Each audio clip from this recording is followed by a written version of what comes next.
Hola a todos, buenas tardes. En esta tercera clase vamos a continuar con el capítulo 1 y aquí os pongo un índice de cuál es su contenido y vamos a hablar hoy.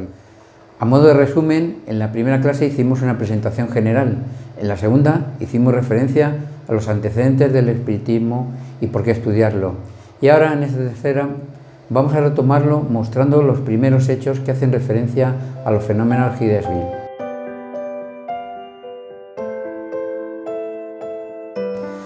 Se producen en el año 1848 en los Estados Unidos, en la aldea de Hillsville, condado de Wayne, en Nueva York. Comenzaron a ocurrir una serie de fenómenos que llamaron la atención de la sociedad de aquel entonces. Fue exactamente el 31 de marzo a las 10 de la noche que con gran intensidad los fenómenos aumentaron. De las paredes provenían extraños ruidos, golpes que parecían provenir de una inteligencia oculta que deseaba comunicarse. Las hermanas Catherine y Margaret Fox, dos niñas de 11 y 14 años, fueron a dormir a la habitación de sus padres y los ruidos aumentaron. La hermana menor empezó a aplaudir de la pared de esta forma y se oyeron un número de golpes correspondientes.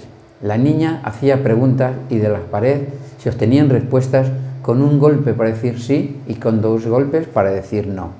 Como vemos, ya tenemos un principio de comunicación inteligente. Quien así procedía era un ser que se denominaba Charles Rossman, vendedor, asesinado y sepultado en el sótano por los antiguos propietarios y quien solo ahora podía comunicarse con la familia Fox, adeptos de la Iglesia Metodista.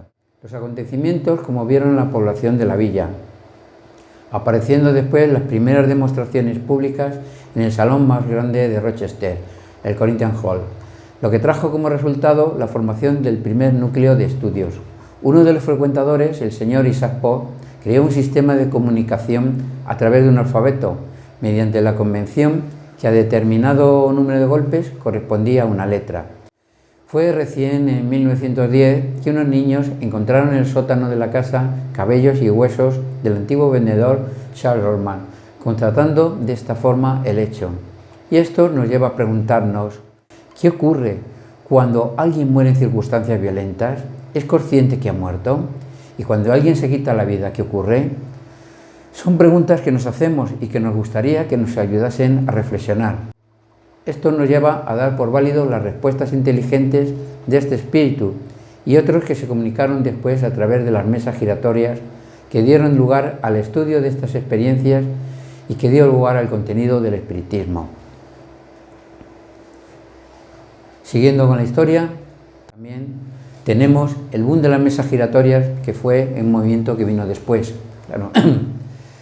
Que después de las exhibiciones en Estados Unidos, los fenómenos se trasladaron a Europa como diversión social, de salón, pero también como observación para aquellos que quisieron ver una realidad en la comunicación de los espíritus.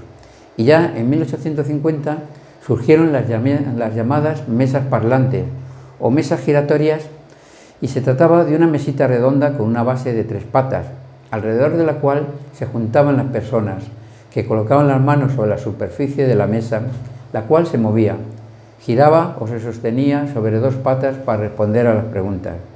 Por medio de un código alfabético semejante al usado por las hermanas Fox, era posible conversar con lo invisible. La sociedad francesa se divertía al preguntarle a la mesa. Una especie de fiebre alrededor de esos juegos. Las mesas giratorias o danzantes siempre representarán el punto de partida en que se empieza a ver una nueva filosofía de la realidad del más allá contado por los espíritus. En todas partes ocurren hechos y fenómenos paranormales. Bueno, ¿habéis tenido alguna experiencia de este tipo similar? ¿Os han impresionado? Como os hemos dicho anteriormente, podéis compartir con nosotros nuestras experiencias. Y aprovechando que estamos hablando de ello, también en las clases interactivas que pondremos, allí podréis preguntarnos, sacar vuestras dudas, porque podemos estar en contacto directamente y aquellas cosas que tenéis ahí que os gustaría que os dijéramos sobre el tema, pues nosotros con mucho gusto también lo contestaremos.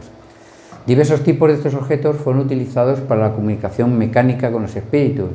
Tal es el caso de las tablitas y cestitas usadas inicialmente en la obtención de la psicografía. Conforme giraba, ella anotaba las letras escogidas por las fuerzas invisibles para hacer sus dictados. La comunicación evolucionó pasándose a utilizar una cestita planchet, en la cual un lapicero era introducido y los participantes colocaban las manos. Luego apareció la escritura automática, donde se colocaba el lapicero apoyado en la mano del médium para recibir los mensajes. Estas manifestaciones se realizaban en salones aristocráticos y en hogares humildes se reproducía el fenómeno. No tardó en evolucionar de tal manera que las mesas pasaron a levitar, a crujir, a bailar y a mandar mensajes por medio de golpes. Era el divertimento de moda. Se invitaba a tomar té y a la mesa giratoria. Aquí se produjo el interés generalizado de las masas. Se perfeccionó el sistema de comunicación y de recitar el alfabeto, cuestión harto y tediosa, se llegó a inventar lo que se llamó el psicógrafo y planchet, más tarde Ouija, y así se agilizaba la comunicación entre ambos planos. Lo que no recomendamos, ya que es una puerta abierta para todo tipo de espíritus que luego podemos lamentar. Suscitando el mismo interés que en todas partes, tanto en América como en Europa, y siendo objeto de estudio detallado por el estamento médico, realizándose estudios y publicaciones de informes y dictámenes, la presencia de las mesas parlantes o giratorias, dando comunicaciones y realizando predicciones, fue masiva y fugaz, pero tuvo tres efectos destacados principalmente: la llamada de atención hacia la actividad mental inconsciente y sus efectos, el auge del magnetismo animal, puesto que una de las explicaciones que se intentaron dar se encuentra en esa categoría, y el desarrollo del espiritismo en toda Europa. No olvidemos que Allan Kardec, el codificador del espiritismo, tuvo el primer contacto con los espíritus al asistir a una sesión de mesas parlantes. Una vez cumplida la finalidad a la que estaba destinado el fenómeno, este desapareció, pues ya se había dado muestras suficientes de la existencia del mundo espiritual, del destino y del futuro del hombre. A continuación, se dio paso a los fundamentos y codificación de los principios que transmitieron los espíritus. Pues en 1857 se publicó el Libro de los Espíritus. La información estaba ahora ya al alcance de todos aquellos que querían evaluarla. Nos preguntamos que toda esta novedad con los espíritus ¿obedecía a algún plan estructurado por la espiritualidad superior para darnos las pruebas de los fenómenos que se produjeron para progresar más rápido? Bueno, pues aquí os dejamos esta pregunta, esperando que reflexionéis y que con las dudas que tengáis cuando terminemos el capítulo, pues podemos intercalar nuestra experiencia, nuestro conocimiento y de alguna manera aclararos vuestras dudas y que vayáis aprendiendo. Muchas gracias por estar aquí con nosotros.